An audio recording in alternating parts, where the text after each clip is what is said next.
Do you have a podcast but are struggling to monetize it? This week, we're picking the brain of Heather Osgood, podcast advertising expert and founder of True Native Media. Over the past 8 years, Heather's worked with hundreds of indie podcasters to turn their shows into thriving businesses through the power of host-read endorsements. From crafting binge-worthy mid-roll ad reads to leveraging dynamic insertion technology and affiliate commissions, Heather shares her wisdom from the front lines of podcast monetization. Welcome to the Podcasting Secrets Show, where successful creators share their best stories, secrets, and strategies. I'm your host, Nathan William. Hello, incurable creators. Today, I am joined by Heather Osgood. Heather is the CEO of True Native Media. She's a podcast advertising specialist. She's created and bootstrapped a multi-million-dollar podcast advertising company. She's worked with hundreds of independent podcasters over 8 years to help them monetize their shows. And she creates industry-leading thought leadership around podcast advertising. Thank you so much for joining us today, Heather. Thank you for having me. So Heather, can you share with us your journey to become an expert in podcast advertising? Yeah, for sure. So I got really into podcast listening. And as I was listening to podcasts, I thought, where are all the ads on all of these shows? And I had been in advertising and had sold a company that I had built. And I was looking kind of for my next thing. And as I was listening to these podcasts and I realized that there were so few ads in these shows, I wanted to know why. Why was it that there was this what I thought at the time was really a huge industry that was just really lacking podcast ad monetization. That was in 2016, actually 2015 really is kind of when I made that discovery. And at that time, you needed to have at least 50,000 downloads per episode in order for a representation agency to pay you any attention and to help get ads on your show. And I knew that there was an opportunity to go smaller than that. And, just from my own personal ad sales experience, I knew that, I sold magazines that had a distribution of 10,000. And I thought, gosh, if I can have a national reach with a podcast, there's a lot of opportunity there. So I founded True Native Media in January of 2016, really for the sole purpose of helping independent podcasters monetize their shows because often podcast creators are very passionate about the content that they create. They're passionate about, their topic, whether it's, being a comedy show or an interview show or educational, but they don't know how to monetize their show. And ultimately, finding that key to monetization really helps podcasters continue to create content. And so really that's kind of where I got my start was with this desire to help smaller independent podcasts really make money from what it was that they were doing. I love that point that you just made about how making some money helps people to produce more content. Because I hear a lot of people saying, I don't really care about making money. I just want to have a podcast. I just want to do good. I want to help people. But I find that when we make money, it helps us help more people because we can buy more advertising and promote our show, or we can buy help to do our show. So when we're busy and don't have as much time, the episodes still get out, and it expands our reach and our ability and our capability to make a difference. If that's really what we care about, it helps us to achieve that goal. Yeah, no, absolutely. And at that time, we talked as an industry a lot about podfading. And I don't hear people talk about that as much now. When I started, there were about 400,000 podcasts that existed. Now there's over 4 million. But at that time, it was very common for someone to start a show and maybe, produce a handful of episodes and then stop. And really part of the reason is that, as you mentioned, when you're getting started, you're so excited about the content. And as you said, it's easy to say, oh, I'm going to keep going. I just want to talk about all the great things that, I want to discuss. But producing a podcast is quite a lot of work. And when you first start, it doesn't seem like that big of a deal because you're excited. But after you've been doing it for 6 months or a year or 2 years or 3 years, and you see how much time and energy you're putting into it, if you aren't getting some sort of a return for that, And I do think from a monetary perspective, at some point, most people are going to say, I think I'm going to quit, so that's why Yeah. monetization is so valuable. It's just not worth the time, right? There It comes isn't. a point where you have to make choices. You don't have enough time to do everything. And if there's money there, it makes the podcast a higher priority and it helps encourage us to keep doing it longer. So our chance Yes. of continuing with podcasting is higher if we pursue the monetization. Okay. It is. So you talked about coming from a non-podcasting advertising world into the realm of podcasting. How does podcast advertising differ from other advertising mediums you've worked with? Oh, it differs greatly. And really, the most important piece with podcast advertising is that we currently at True Native work with what we call host-read endorsement ads. And as an industry, the majority of the ads out there are still host-read endorsement ads. What that means is that the advertiser is partnering with the podcast, and the podcast host is actually the one that does the ad read.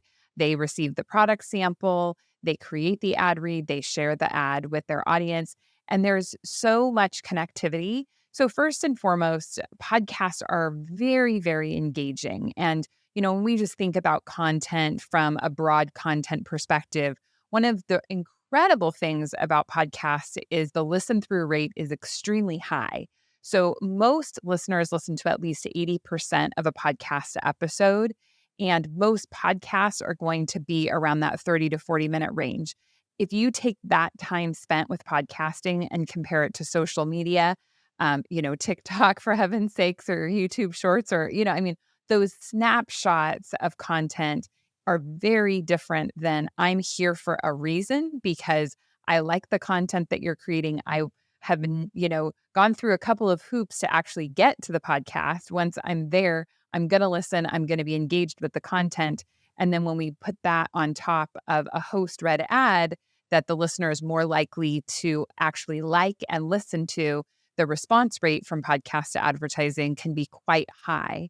And that in and of itself is very different than other forms of advertising. I had originally started my career in radio ad sales and then newspaper. And of course, there's digital advertising galore. Social media has gone crazy. But when we get back to the roots of podcasting, the reason that it is so successful and the reason that I really am happy to be in this industry is because the advertisers win and so do the podcasters. And in my opinion, so do the listeners, right? Because they're not getting these canned ads that feel maybe a bit forced on them. They're interested. And when we hear an ad about a product or a service that we feel is going to edify our lives in some way, we're responsive, right? We all buy things and we want to hear ads about products and services that we might want to purchase. And there's a greater likelihood on a podcast ad that that's going to actually happen. Yeah, I agree with that. Let's talk about one other why behind the success of podcast advertising. And I think it's the concept of credibility. So when you talk about host-read ads, do you also call those native ads or do native? Yeah, absolutely. And that's the reason that I named the company True Native Media. Yep. If you're listening and you're like, what's a native ad? I've never heard of such a thing. So essentially, native ads are ads that mirror the content.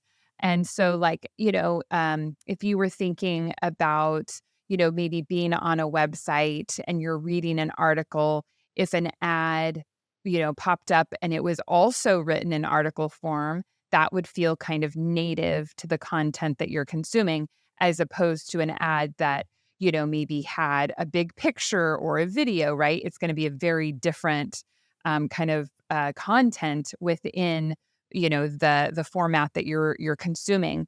And with podcasts, when we have that host do the ad read, it is considered native advertising because the listener is experiencing the content that the host is creating. And then they're also experiencing the content of that ad that the host is reading. So it doesn't feel as much like an interruption as other forms of advertising can.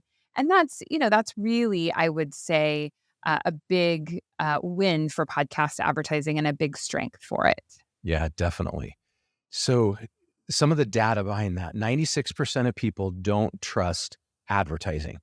And 77% of people don't trust what a business says about themselves. And only 1% of millennials say that that a compelling advertisement would make them trust a business more, right? So ads in their old school format aren't working. And the concept is businesses have used ads historically to tell the world how awesome they or their products are, right? Yes. And it's them talking about the business. And the reality is we don't trust businesses, right? If you went to a new town and you wanted to find a great Mexican restaurant, right? Are you going to trust the restaurant that says we have the best burritos in town, right? Probably not. You're probably going to pull out your phone and you're going to read reviews from real people and find a credible source that you can trust, and probably there's nothing the business is going to say about themselves that you're going to trust. And that's why these native ads, these listener or these host recorded ads are so important, because you're taking this host that is credible. They've turned themselves into a thought leader. People know them, like them, trust them. And that host is saying the ad instead of the company saying the ad. It's even more credible if we can get the host to actually use the product. We can send the product to the host or the service and get them to actually use it, and they can share their real experience of using it. And that's trusted and gains the credibility that our businesses don't have. So native advertising is almost another word for trusted, credible advertising, right? It's a different way to do it. Any thoughts Yeah, on that? absolutely. Yeah, no, and one of the things that I think has been really fascinating about this journey is when I was in radio advertising or newspaper advertising, if a company came to us or an agency came to us and said, "Hey, we want to place an ad," unless it was illegal, like tobacco or firearms, for us to take their ad, we would say, "Great, sit down, sign the contract, let's run this ad." I cannot tell you the number of times podcasters that we represent turn down advertisers. So, you're taking a podcaster who is looking to make money, who wants to monetize their show, who has hired us to sell ads for them. We bring them an advertiser and they go, "Nah, I don't like that product. I don't want to advertise it." And as a business owner, I'm like, "What do you mean? Like, just take the money, run the ad. How hard is it really?" But realistically, it's good that they are turning down those ads, right? Because we all also know that there is a level of authenticity in what people say. And if it sounds scripted or if it sounds forced, then it isn't going to be as convincing as, "Oh my gosh, I love this Quint sweater. It's the best thing I've ever bought. It's the cheapest cashmere that's on the market. You have to run out and buy one." That's going to be a very different experience than, "Yeah, I guess you should buy this life insurance. They told me to read this ad." So it is really fascinating. And that does really add to the authority of the ads, I believe. Yeah, for sure. For sure. So look at native advertising. That is by far the best strategy if you're looking for advertising. And sometimes sponsorships are done and run through native advertising, through the host recommending and doing these native ads or mid-roll ads or however they're called. But consider that, because when we run native ads, our advertisers often get a better return, which means they're often willing to stay longer. They're often willing to pay more. It's a win-win for everybody. Yeah, absolutely. What is the hardest thing, the most challenging thing in the podcast space for most of your clients? Well, I would say that one of the most challenging parts about podcast advertising is that it is constantly changing. So I've been in business for 8 years, as you mentioned, worked with hundreds of different podcasts of many different size, from small to quite large. And there is always going to be something different that is happening in the space. So when I started, the ads were primarily embedded in the actual audio file. And when podcasters are small, we still recommend that they think about embedding the ad into that original audio file in that episode. But now we have dynamic ad insertion. And when you consider dynamic ad insertion, it opens up this world of possibilities. So while there's a lot of power in host read ads, there is also a lot of money to be had in programmatically inserted ads. And programmatically inserted ads are ads that we hear that are announcer read ads. And there is a lot that's happening within the space to really get more of, of those programmatic dollars added to, the podcast industry. So there is that, to contend with. And there's also just the individual desires of that podcast. So for us as a company, we're not dealing with, hey, we have this bucket of 40 million impressions. You can just buy them. We're dealing with Nathan really likes this on his show, and Peter really likes this, and Sally likes this, right? Every podcast host is different. So we've got this changing market, all of these different opportunities. How do we direct these very individualized clients to the right path to make the right decision to fully monetize that content? If a podcast host wanted to get started with podcast advertising, what do they need to do? What are the first steps they should take? Well, if they're interested in getting started in podcast advertising, I would say that first you need to get a very good sense of who your audience is, right? I would say that that is one of the most foundational elements of your podcast that a lot of podcasters overlook. Because we're creating content, we think that we know who is listening to that content. And through your hosting provider, you will get some stats about, who your audience is, but those stats really are quite poor. And we want to know things like, what is their gender? What is their age? What is their education? What is their income level? What are their likes? What are their dislikes? Knowing your audience helps you create really good content. So being very clear about who is listening to your podcast is the most important part. And as I mentioned, it's an important part for content creation, but it's also really important for advertising because each company that's going to be advertising has a very defined target audience that they are trying to reach. And if you're reaching middle-aged men and they're looking to reach middle-aged, higher income women, let's say, and you don't have that to deliver to them, it's important that you know that. And also, we're looking to build long-term advertising relationships. We don't really want somebody to come and advertise on the show once and then be done. We want to establish a long-term relationship with them. So by being clear about who your audience is, they're going to get better results. They're going to reach their market. So first, you really need to know your audience. Second, you need to decide how are you going to get ads into your podcast. As we mentioned, host-read ads are really a good way of going about it. My recommendation is if you're getting 1,000 or fewer downloads per episode, I would go with what we call those embedded or baked in ads, which means that when you're creating this episode, Nathan, you go ahead and you put an ad break in and you do an ad read. And then when you publish this episode, that ad will be in this episode and it'll be there indefinitely, right? Unless you go back and edit it out, that ad is going to be in that episode. But it's a very easy way to get ads into your podcast and from the perspective of you don't need to have any special technology. Now, as you grow, I would recommend that you look at dynamic ad insertion, and that's all based on your hosting provider. So, when you think about hosting providers, think about Podbean or Buzzsprout or Megaphone or Libsyn. Though that's your hosting company, and your hosting company either has the ability or does not have the ability to do dynamic ad insertion for you. Now, when we have dynamic ad insertion, many people think that that means that they're all going to be announcer-read ads, and that is not the case. You can still do a host-read ad with dynamically inserted ads, and I encourage podcasters to do that. So you want to make sure that you're working with a hosting company that has the ability to do that. And then next, you will maybe have access to those announcer-read ads, and having a good balance really of host-read ads and announcer-read ads allows you to really fully monetize your product instead of just doing host-read ads or just doing announcer-read ads. So I think a combination is really a good approach.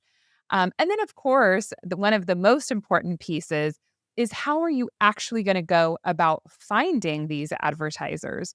So if you are a host in a very niche topic, maybe you have a podcast. The other day, I was talking to somebody that created a podcast for pilots. So you had to be an airplane pilot, to consume their content. That's a very niche audience, right? And Yep. so, when we're thinking about advertisers for a program like that, we could think there's got to be some pilot training schools out there that would really love to advertise on a show that was for pilots, or maybe there's special credit card services specifically for pilots. There could be really very targeted companies that would pay a lot of money to reach, 300 pilots or 500 pilots who might be listening to that podcast. So if you have really niche topics for your show, then you can go after very specific companies. But if you're a more broad-based podcast, which I would say most people tend to be, if you've got something in like lifestyle, comedy, entertainment, or business, finance, those types of shows are going to reach a broader audience of people. And you may decide that you want to go out and try to sell ads and find companies yourself. You may decide that you want to put something on your website to bring in people to buy ads, right? Like say, hey, advertise on the podcast on your website. Or you may also decide that you want to hire a representation agency like Creative Media. There are marketplaces that you can put your podcast on that will bring advertisers to you. So, there's a few different ways that you can go about getting those advertisers. But essentially, those are the steps you need. You need to know your audience, you need to know your technology, and then you need to find the advertisers. Yeah, you shared so much value right there. In the previous job, I did a lot of advertising work, but not podcast advertising. I was running a site called adoption.com, and we sold a Nice. whole bunch of adoption related advertising. And a couple of our secrets to success were, first of all, we would give a month for free. We were always trying to bring new advertisers and get them on recurring ad contracts so we could get them just going with us every single month.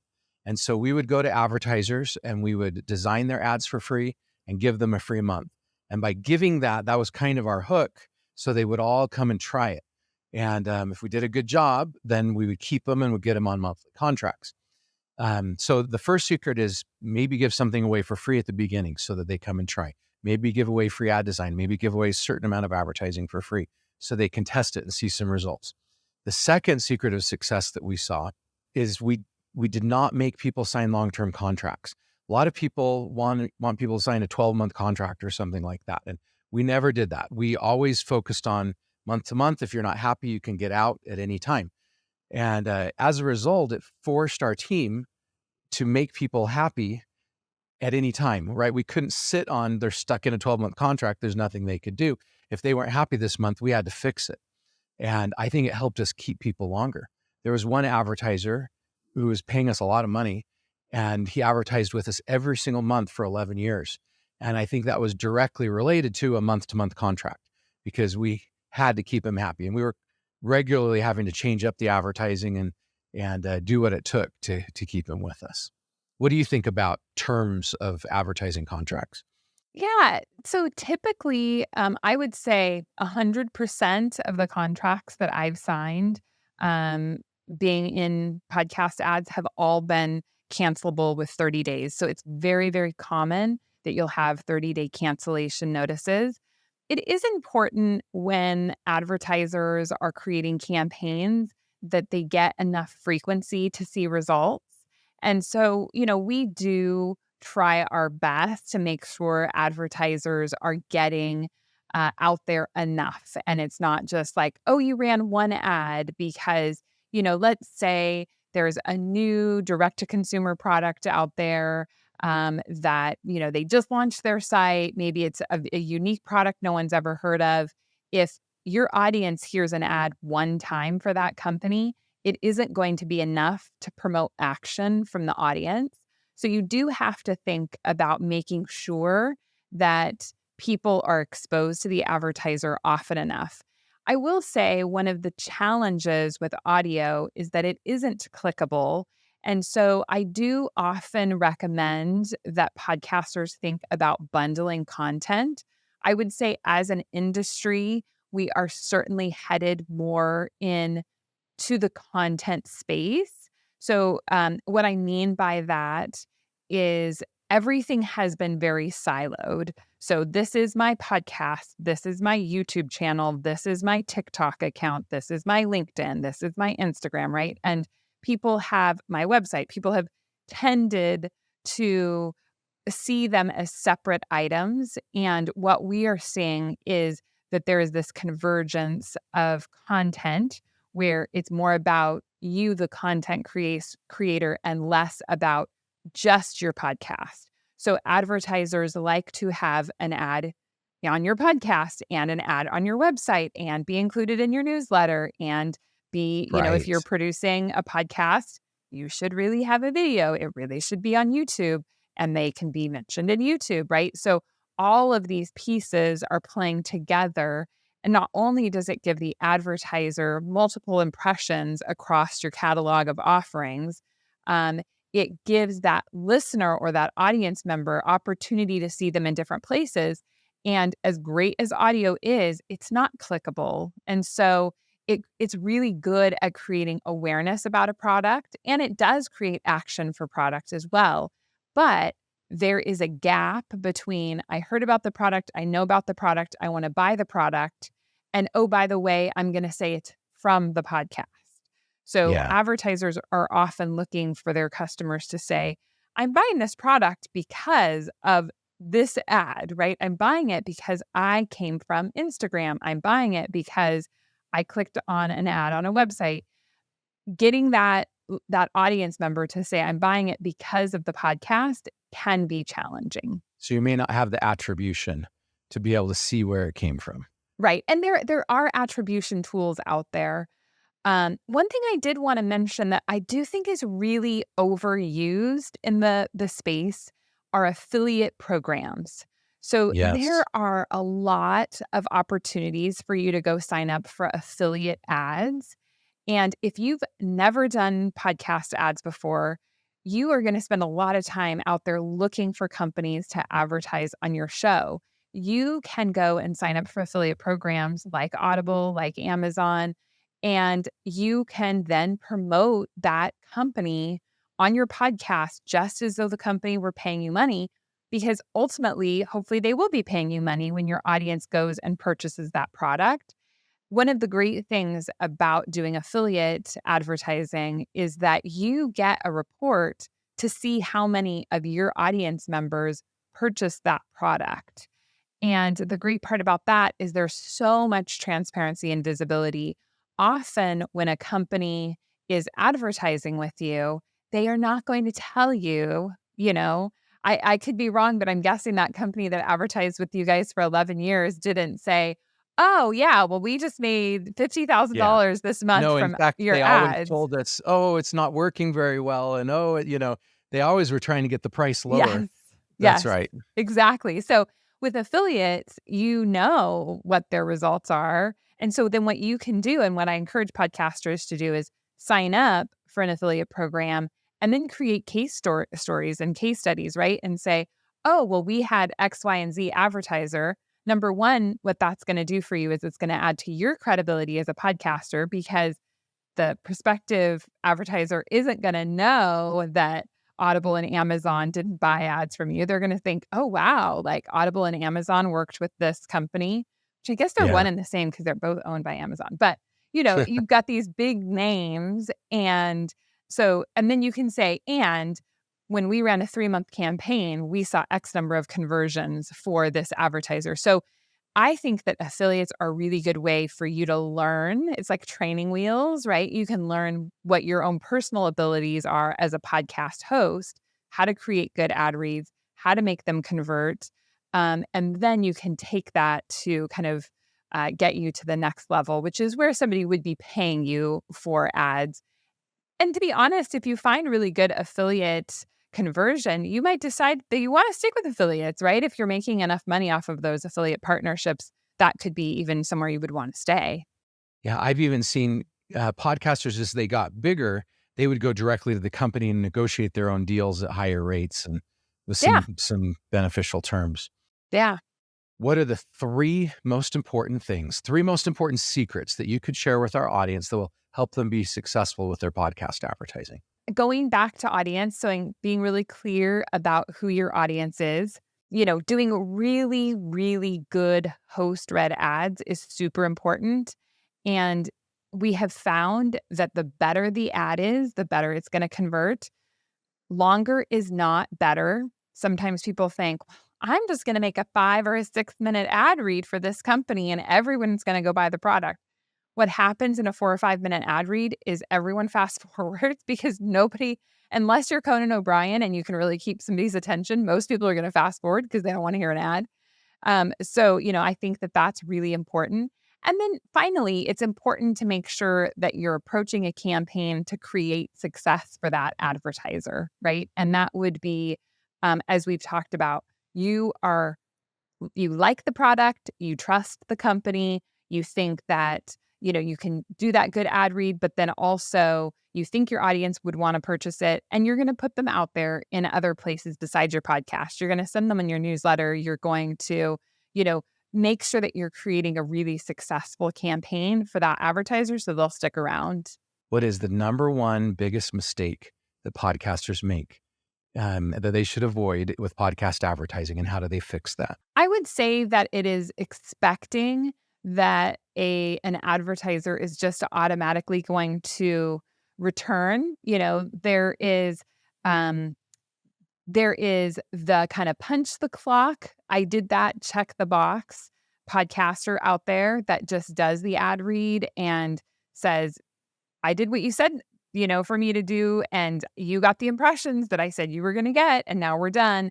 And then there are those podcasters that put a lot of thought and energy into the success of the podcast, or I'm sorry, the advertiser. Like I just talked about how to help them succeed. But I would also say things even like make sure that they're in your show notes with a link. Make sure that, they're in your podcast descriptions in the players. Make sure that when somebody comes to your website, it's easy for them to find those trusted partners. Have a link that says like, show deals or something like that so that you can really help the advertiser win by giving the audience the ability to easily purchase that advertiser's product. Thank you for being with us here today. If our audience has enjoyed this episode like I have, they want to learn more about you and your products and your services, what are the best ways for them to do that? So I actually have a podcast that's called the Podcast Advertising Playbook. So if you haven't gotten enough podcast ad talk, you can go on over to that show and check that out. I realize there's a select number of people who want to talk for hours about podcast ads, but I do. So you can check that out. And then I'm also really active on LinkedIn. So Heather Osgood on LinkedIn. Yes. And thank you for all the value you've shared with us today. It's been a pleasure to have you on the show. Thank you for having me. Here are my key takeaways from this episode. Number 1, making money from your podcast helps you produce more content and reach more people. Monetization fuels your creative dreams. Number 2, host-read ads build credibility and trust since listeners see the host as an authority figure. This drives higher engagement and conversion rates.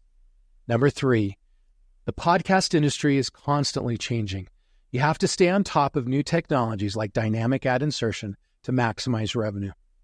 Number 4, know your audience from the inside out. Detailed listener demographics help attract and retain ideal customers. Number 5, start with baked-in host-read ads, then add programmatic ads as you scale up to tap into bigger ad budgets. Number 6, bundle podcast ads with other digital content, such as website, video, and social, to increase impressions and attribution. Number 7, use affiliate links to showcase quantifiable results to prospects. This lends credibility. And finally, number 8, go above and beyond to set up advertisers for success. This earns loyalty and repeat business. If you're looking for a great all-in-one podcast platform to help you create, grow, and monetize your venture around a podcast, we encourage you to check out podup.com where you can get a free trial. Thanks for joining us for this episode, and we wish you success in monetizing your podcast through host-read ads and endorsements.